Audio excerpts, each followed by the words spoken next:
बिस्मिल्लाहिर्रहमानिर्रहीम, अस्सलामु अलैकुम। नाज़रीन, आज हम आपको बताएंगे कि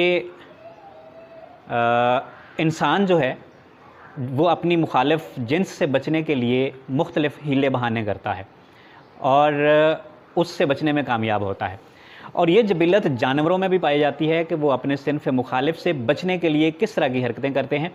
आज हम आपको एक जानवर की इस जबिलत के बारे में बताएंगे कि वो अपने मुखालिफ जिन्स से बचने के लिए क्या हरकतें करता है। आइए आपको बताते हैं। कुछ मादा मेंढक मरने का ड्रामा रचाती हैं ताकि नापसंदीदा नरों से बच सकें। इस मज़ाक़खेज़ रवैये को साइंसी इस्तिलाह में टॉनिक इम्बोलिटी कहा जाता है, यानी मौत का रूप अपनाना।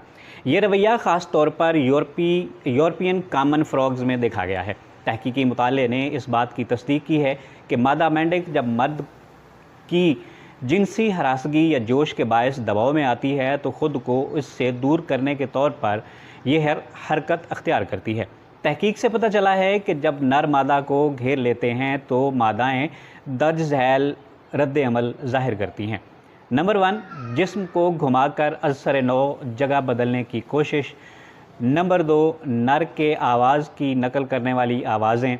नंबर 3, बाजुओं और टांगों को खोलकर जिस्म को साकित कर देना और बिल्कुल बेहरकत रहना जैसे वो मुकम्मल तौर पे मर गई। इस ड्रामाई हरकत से मादाएं नर के कब्ज़े से निजात पाती हैं। ख़ास तौर पर छोटे और नौजवान मादा ज़्यादा मौसर तरीके से ये हरबे इस्तेमाल करती हैं, शायद इसलिए कि उनके पास ज़्यादा तजुर्बा नहीं होता और ख़तरा ज़्यादा होता है।